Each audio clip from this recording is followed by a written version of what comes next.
Assalamualaikum warahmatullahi wabarakatuh. Bismillahirrahmanirrahim.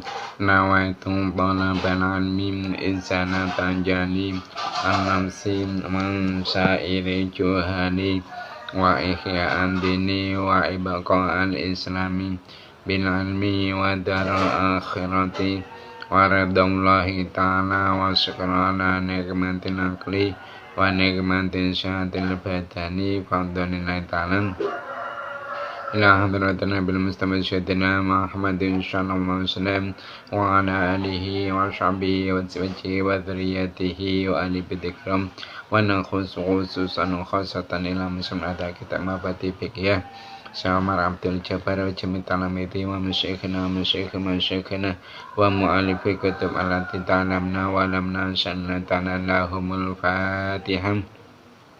A'udzu billahi minasy syaithanir rajim. Bismillahirrahmanirrahim. Alhamdulillahirabbil alamin arrahmanir rahim maliki yaumiddin. Iyyaka na'budu wa iyyaka nasta'in. Ihdinas siratal mustaqim. Shiratal ladzina an'amta 'alaihim ghairil maghdubi 'alaihim waladdallin. Rabbi firli wa liwalidayya mu'minin. Alhamdulillah, kita masih dipertemukan kembali oleh Allah di dalam suasana yang penuh bahagia ini dan tempat yang penuh barakah ini. Dan mari kita teruskan pelajaran kita hari ini, yaitu kitab Mabhati Fiqhiyah juz tsani atau juz yang kedua, yang mana untuk hari ini masih meneruskan pembahasan tentang perkara-perkara yang membatalkan wudhu. Kemarin dikatakan bahwasanya perkara yang membatalkan wudhu itu ada 5. Yang pertama yaitu keluarnya sesuatu dari salah satu jalan depan ataupun jalan belakang. Nah, yang kedua sekarang Al-Thani utawi kang kaping pindho. Al-Thani utawi kang kaping pindho, utawi singkatan apa? Mim. Al-Thani utawi kang kaping pindho iku an-naumu, turu. Iku singkatan kha. Iku an-naumu, turu, ghairu mumakkinin kang ora netepake. Ghairu mumakkinin kang ora netepake maka andahu ing bokonge mutawaddi. Maka adahu ing bokonge mutawaddi. Ing singkatan apa? Mim fa. Mutawaddi itu sinten ya? Itu orang yang mempunyai wudu. Maka adahu ing bokonge mutawaddi minal ardi saking bumi. Jadi perkara yang membatalkan wudu yang nomor 2 yaitu tidur yang tanpa menempelkan pantatnya pada bumi. Jadi kalau ada orang tidur tanpa menempelkan pantatnya pada bumi, atau mungkin tempat yang ia duduki, kalau mungkin duduknya di kursi, dia tidak menambahkan pantatnya pada kursi, itu membatalkan wudunya. Semisal ada orang yang tidur dengan cara terlentang, maka seperti ini membatalkan wudu. Atau tidur dalam keadaan posisinya itu tengkurap, ini juga membatalkan wudu. Kenapa? Karena dia tidurnya tanpa menambahkan pantatnya pada bumi. Namun kalau ada orang yang tidur dalam keadaan duduk, pantatnya ditambahkan pada bumi, ini tidak membatalkan. Nah, kecuali kalau saat bangun itu dia berpindah. Saat bangun tahu-tahu duduknya sudah berpindah dari asal semula ketika dia akan tidur. Maka yang seperti itu juga membatalkan wudhu. Kenapa? Karena berarti dalam tidurnya itu dia tidak menambahkan patahnya pada tempat duduknya. Nah, sekarang yang nomor 3, perkara yang membatalkan wudhu. Al-thalitsu utawi kang kaping 3. Al-thalitsu utawi kang kaping 3 iku zawalul akli, ilangi akal. Iku zawalul akli, ilangi akal. Iku singkatan apa? Kha. Utawi ono singkatane mim ya. Al-thalitsu utawi kang kaping 3 iku zawalul akli, ilangi akal. Oleh ilang akal mau bisukrin kelawan sebab mendem. Bisukrin kelawan sebab mendem. Au jununin utawa edan. Au jununin utawa edan. Au igmain utawa ayan. Au igmain utawa ayan. Nah, sekarang perkara yang membatalkan wudhu yang nomor 3 yaitu hilangnya akal. Jadi orang yang hilang akalnya ini membatalkan wudhu. Terus akal itu apa sih? Nah, perlu saya mengetahui akal itu kalau secara bahasa ialah hal yang mencegah. Setiap hal yang mencegah itu berarti akal.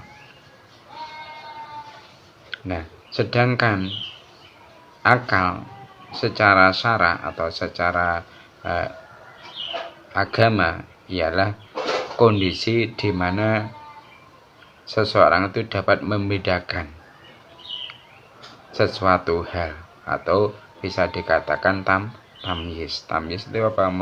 Bisa membedakan sesuatu hal. Jadi hilang akal itu bisa menyebabkan batalnya wudhu.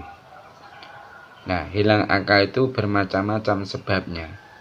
Ada kalanya dengan sebab suker atau mabuk. Nah, mabuk itu apa? Mabuk atau bahasa Arabnya itu as-suker, yaitu hilang perasaan. Seseorang itu hilang perasaan beserta keadaan tubuh itu masih kuat dan bisa bergerak. Jadi kalau ada orang yang mabuk, mungkin mabuk minuman, khamr atau yang lainnya, itu perasaan ia itu hilang. Dia itu kehilangan perasaan, tapi keadaan tubuhnya itu masih kuat dan bisa bergerak. Jadi hilang akal dengan sebab mabuk ini juga bisa bisa membatalkan wudhu. Nah, atau hilang akal itu juga bisa disebabkan dengan sebab apa? Gila atau junun. Bahasa Arabnya junun. Nah, gila itu apa? Yaitu hilang perasaan secara total pada idrok atau kemampuan untuk memahami, beserta keadaan tubuh itu masih kuat dan bisa bergerak. Jadi kalau ada orang yang mempunyai wudhu, lantas kok dia itu gila, berarti ini hilang akalnya. Maka yang seperti itu membatalkan wudhu dia. Nah, hilang akal itu juga bisa disebabkan igma atau epilepsi. Epilepsi atau igma itu adalah seseorang itu hilang perasaan hati beserta lemahnya anggota badan. Itu kalau menurut keterangan yang ada di dalam kitab Hasya al-Bajuri. Jadi intinya perkara yang membatalkan wudu yang nomor 3 yaitu hilang akal, baik itu disebabkan dengan mabuk ataupun hilang akal karena gila ataupun epilepsi atau igma. Nah, sekarang yang nomor 4 perkara yang membatalkan wudu yaitu ar-rabi'u. Ar-rabi'u utawi kang kaping 4. Ar-rabi'u utawi kang kaping 4 iku lamsul mar'ati ngepok wong wadon. Iku lamsul mar'ati ngepok wong wadon. Al ajnabiyati kang liya. Al ajnabiyati kang liya. Nah, sekarang perkara yang membatalkan wudu yang nomor 4 yaitu menyentuh wanita lain. Maksudnya apa? Menyentuh wanita yang bukan mahramnya. Wanita yang boleh kita nikahi. Nah, penyentuhannya itu baik dengan telapak tangan luar dalam ataupun dengan lengan kita ataupun dengan tubuh kita ataupun dengan kaki kita sama saja. Intinya ketika kita itu bersentuhan atau menyentuh wanita yang bukan mahram kita, ini membatalkan wudu. Dan syaratnya lagi,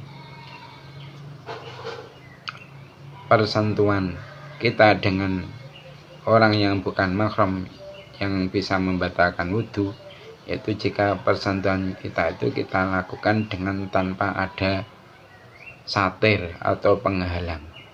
Jadi kalau menyentuhnya itu dengan memakai satir atau penghalang itu tidak membatalkan wudu. Dan syaratnya lagi perempuannya sudah dewasa. Kalau masih kecil ini tidak membatalkan wudu. Semisal kita sebagai seorang lelaki menyentuh anak perempuan yang masih berumur 2 tahun. Karena ini masih kategori anak kecil, maka yang seperti itu tidak membatalkan wudu walaupun toh kita menyentuhnya itu tanpa ada satir atau penghalang. Jadi intinya perkara yang membatalkan wudu yang nomor 4 yaitu menyentuh perempuan yang bukan mahram kita. Nah, sekarang yang nomor 5 al-khamisu. Al-khamisu utawi kang kaping 5. Al-khamisu utawi kang kaping 5 utawi singkatan apa? Mim. Al-khamisu utawi kang kaping 5 iku masu farajil insani. Iku masu farajil insani demek farjine menungso. Iku masu farjil insani demek farjine menungso. Bibatinil kafi kelawan jerone epek-epek. Bibatinil kafi kelawan jerone epek-epek. Nah, perkara yang membatalkan wudu yang nomor 5 yaitu menyentuh farjinya manusia. Menyentuh farjinya manusia dengan batinnya kafi atau dengan batinnya epek-epek. Mesti telapak tangan bagian dalam. Jadi disyaratkan di dalam menyentuh farjinya manusia itu yang membatalkan wudu itu jika persentuhannya itu dilakukan dengan telapak tangan ya bagian dalam. Jadi kalau menyentuhnya itu dengan telapak tangan bagian dalam ini membatalkan wudu. Nah, telapak tangan bagian dalam itu yang mana? Yaitu segera kita menempelkan kedua telapak tangan kita kanan dan kiri ini sesuatu anggota yang tidak terlihat ketika kita tempelkan dengan penempelan yang tidak terlalu ditekan, tidak ditekan dan tidak ngambang, maksudnya penempelannya itu sedengan. Maka yang tidak kelihatan ini dinamakan apa? Batinul kafi atau telapak tangan bagian dalam. Nah, maka ketika menyentuhnya itu memakai telapak tangan, semisal seperti ini atau seperti ini membatalkan wudhu. Jadi ketika ada orang yang sudah wudhu, semisal entah dia itu menyentuh farjinya, baik depan ataupun belakang, mesti jalan depan ataupun jalan belakang, ini membatalkan wudhu. Dan persentuhannya itu dilakukan dengan tanpa ada satir atau penghalang. Jadi kalau menyentuhnya itu ada satirnya atau penghalangnya, itu tidak membatalkan wudhu. Misal ada anak laki-laki, dia itu memakai selana, lantas kemaluannya itu mungkin gatal, lantas dia pegang, dia garuk-garuk, tapi dari luar selananya tadi. Berarti persentuhannya, menyentuhnya dia pada kemaluannya ikan ada penghalangnya, yaitu selana. Maka yang seperti itu tidak membatalkan, walaupun menyentuhnya itu dengan telapak tangan bagian dalam. Dan menyentuh farji ini yang membatalkan wudhu adalah menyentuh farji manusia. Sedangkan menyentuh farji dengan telapak tangan bagian dalam, tapi farjinya selain manusia, semisal mungkin binatang, maka yang seperti ini tidak membatalkan wudhu.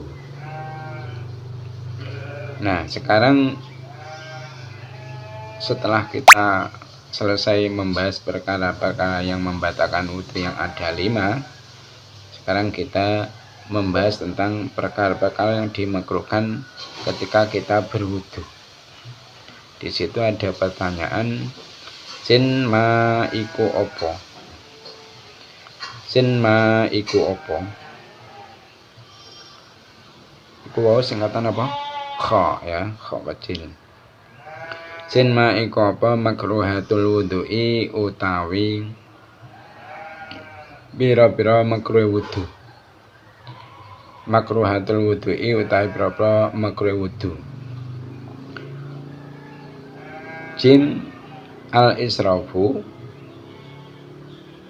iku leluwian.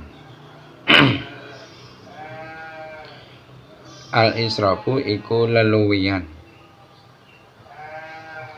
Fil ma'i ing dalem banyu. Fil ma'i ing dalem banyu.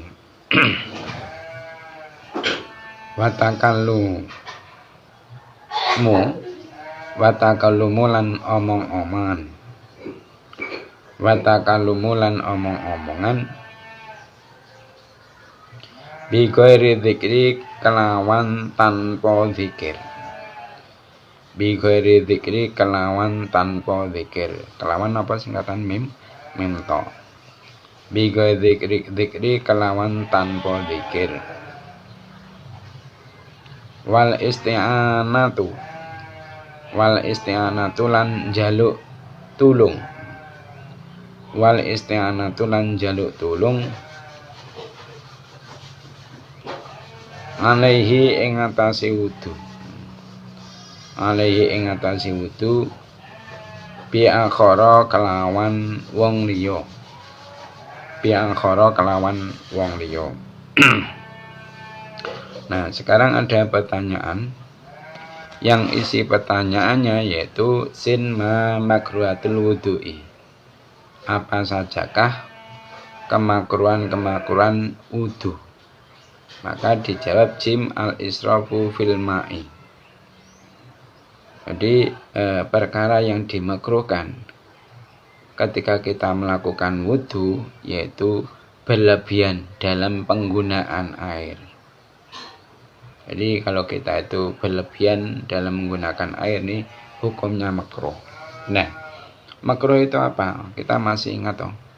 Yaitu sesuatu yang jika kita tinggalkan ini kita mendapatkan pahala. Sesuatu yang jika kita tinggalkan kita mendapatkan pahala. Dan ketika kita melakukan maka kita tidak mendapatkan pahala dan juga tidak mendapatkan dosa. Ya, jadi intinya pada pembahasan pokok perkara yang dimakruhkan di dalam wudu yaitu kita dimakruhkan untuk berlebihan dalam menggunakan air. Makanya kalau kita itu membasuh anggota wudu melebihi dari 3 kali basuhan ini hukumnya makruh. Kenapa? Karena di situ ada unsur israf atau ada unsur berlebihan. Atau mungkin kita menggunakan keran wudu itu dengan aliran yang kencang, yang akhirnya membutuhkan air yang banyak ketika kita berwudu. Padahal ketika kita mengalirkan keran ini dengan biasa saja tanpa dikencangkan itu sudah mencukupi untuk kita berwudu. Maka di dalam mengalirkan yang kencang ini juga termasuk israf. Atau kita membasuhnya itu melebihi anggota basuhan yang disunahkan. Maka ini juga termasuk israf di dalam penggunaan air yang mana hukumnya adalah makruh. Nah, selanjutnya perkara yang dimakruhkan ketika kita berwudu yaitu berbicara selain zikir. Semisal mungkin ketika kita berwudu kita berbicara dengan teman kita yang ada di samping kita, maka ini hukumnya makruh. Atau mungkin wudu itu sambil nyanyian, ini juga makruh. Nah, namun ketika kita kok berwudu kita itu berkata-kata, tapi yang kita ucapkan itu adalah zikiran, yang seperti itu hukumnya tidak makruh. Semisal ketika kita itu mengusap kedua telapak tangan kita ini, kita membaca a'udzubillahi minasyaitonirrajim bismillahirrahmanirrahim. Nah, yang seperti itu tidak makruh. Kenapa? Yang kita lafazkan adalah suatu zikiran. Atau ketika kita membasuh kedua tangan kita mengatakan atau berkata Allahumma a'tini kitabi biyamini wa hasibni hisaban yasira. Dan ketika kita membasuh tangan kiri berdoa Allahumma la tu'tini kitabi bisyamali walami wara'i dhuhri. Yang seperti itu tidak makruh hukumnya. Kenapa? Karena kata-kata yang kita ucapkan itu merupakan zikiran. Padahal tadi yang dihukumnya makruh ada jika kita itu berkata selain zikir. Nah, seterusnya perkara yang dimakruhkan ketika kita berwudu yaitu kita meminta tolong kepada orang lain untuk mewudukan kita. Mungkin misal ketika kita membasuh wajah, kita meminta pertolongan kepada orang lain untuk membasuhkan wajah kita. Atau membasuh tangan, kita meminta tolong kepada orang lain untuk membasuhkan tangan kita dalam berwudu. Maka yang seperti ini hukumnya makruh. Nah, sekarang kita teruskan pertanyaan yang selanjutnya. Sin ma iku opo? Sin ma iku opo? Alladzi utawi perkara. Alladzi utawi perkara. Yahrumu kang haram. Yahrumu kang haram. Alal muhditsi ing atase wong kang hadas. Alal muhditsi ing atase wong kang hadas.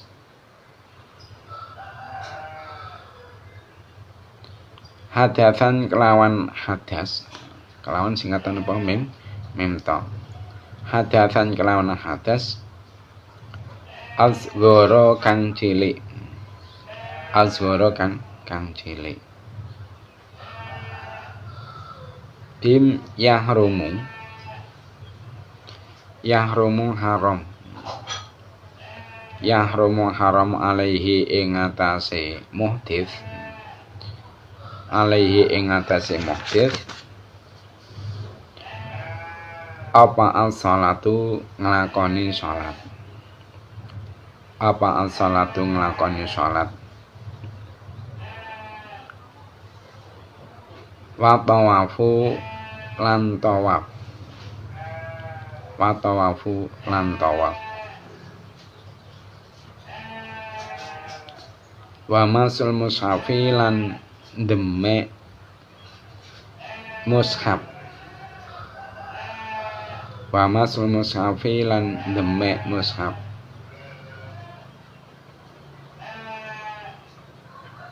Wa hamluhu lan gawa mushaf. Wa hamluhu lan gawa mushaf. Nah, sekarang ada pertanyaan yang isi pertanyaannya yaitu sin ma alladzi yahrumu alal muhditsi hadatsan ashur. Jadi apakah perkara yang haram bagi orang yang berhadas kecil? Jadi orang yang dalam keadaan hadas kecil ini diharamkan melakukan apa saja. Nah, masih ingat hadas kecil itu apa? Yaitu suatu hadas yang mewajibkan wudu bagi pelakunya jika dia mengendaki melakukan sholat. Hadas kecil itu adalah hadas yang mewajibkan wudu bagi pelakunya jika dia itu ingin melakukan sholat. Nah, contohnya hadas kecil yaitu mungkin buang angin dari jalan belakang, atau mungkin habis kencing, atau mungkin habis berak, atau mungkin habis menyentuh perempuan yang bukan mahramnya. Maka orang yang seperti ini dia berhadas kecil. Ketika dia itu mengendaki untuk sholat, dia harus wudu terlebih dahulu untuk menghilangkan hadas kecilnya. Nah, sekarang orang yang dalam keadaan muhdits atau mempunyai hadas kecil itu dilarang untuk melakukan apa saja. Maka jawabnya jim yahrumu alaihi as-salatu. Jadi orang yang dalam keadaan muhdits atau hadas kecil, dia itu dilarang untuk melakukan sholat, baik itu sholat wajib maupun sholat sunnah. Nah, yang nomor 2, orang yang dalam keadaan muhdits, dalam keadaan hadas kecil, itu dilarang untuk melakukan tawaf, baik tawaf wajib maupun tawaf yang sunnah. Jadi ketika kita itu melakukan tawaf, disyaratkan dalam keadaan suci, baik suci dari hadas kecil maupun hadas besar. Makanya orang yang dalam keadaan hadas kecil itu dilarang untuk melakukan tawaf, baik tawaf qudum atau ifadah atau tawaf yang lain. Intinya baik tawaf sunnah ataupun yang wajib itu dilarang bagi orang yang mempunyai hadas kecil. Nah, perkara yang nomor 3 yang dilarang atau diharamkan bagi orang yang mempunyai hadas kecil yaitu menyentuh mushaf. Menyentuh mushaf. Nah, sebelum kita membahas tentang haramnya menyentuh mushaf dan membawa mushaf, perlu kita tahu bahwasanya mushaf itu apa. Mushaf secara huruf itu ialah kalam Allah, perkataan Allah yang tertulis di antara kedua sampulnya. Itu secara huruf mushaf seperti itu.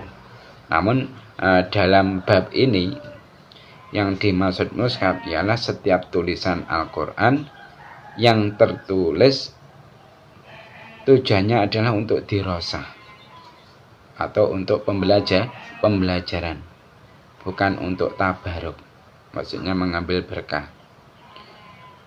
Nah, kalau tujuan penulisan ayat-ayat Al-Quran itu adalah untuk tabaruk, semisal kita menulis ayat kursi, kita tulis tujuannya kita mengambil barokahnya, maka yang seperti itu tidak diharamkan bagi orang yang muhdis, orang yang hadas kecil untuk menyentuhnya. Jadi ketika ada orang menulis ayat-ayat Al-Quran tujuannya untuk azimat, untuk mengambil berkahnya, maka yang seperti itu tidak haram bagi orang yang hadas kecil untuk menyentuhnya. Dan menurut pendapat yang diriwayatkan oleh Ibnu Shalah, hukum menyentuhnya itu diperbolehkan, maksudnya menyentuh tulisan-tulisan ayat-ayat Al-Quran yang tidak untuk dirasah, tidak untuk pembelajaran, seperti tadi untuk mengambil berkahnya, atau ditulis ayat Al-Quran tujuannya untuk hiasan rumah. Maka yang seperti itu tidak haram bagi orang yang mempunyai hadas kecil untuk menyentuhnya. Jadi intinya perkara yang diharamkan bagi orang yang hadas kecil yaitu menyentuh Al-Quran. Menyentuh bagaimana? Menyentuh ya seperti ini. Mari kita menyentuh seperti ini. Dan juga diharamkan untuk membawa Al-Quran. Membawa Al-Quran semisal contohnya yaitu ketika ada Al-Quran di atas meja kecil. Nah, lantas kita mengangkat mejanya tidak langsung menyentuh Al-Qurannya, tapi yang kita angkat mejanya yang dimana di atasnya ada Al-Qurannya. Namun kita niatnya mengangkat meja adalah membawa Al-Quran yang ada di atas meja tersebut, maka yang seperti ini hukumnya haram bagi orang yang hadas kecil. Nah, kalau seperti ini berarti kategori kita itu menyentuh plus membawa. Maka dosa yang kita dapatkan ketika kita itu hadas kecil kok membawa plus menyentuh seperti ini, maka dosanya dari 2 jalur, dosa karena membawa dan dosa karena menyentuh. Mungkin itu saja pertemuan kali ini yang dapat kita sampaikan. Insya Allah untuk pertemuan yang akan datang kita akan membahas tentang masalah mandi. Mungkin itu saja, ada kurang lebihnya mohon maaf. Mari kita tutup majelis ini dengan membaca doa kafaratul majelis. Subhanakallahumma wa bihamdika asyhadu an la ilaha illa anta astaghfiruka wa atubu ilaik. Wassalamualaikum warahmatullahi wabarakatuh.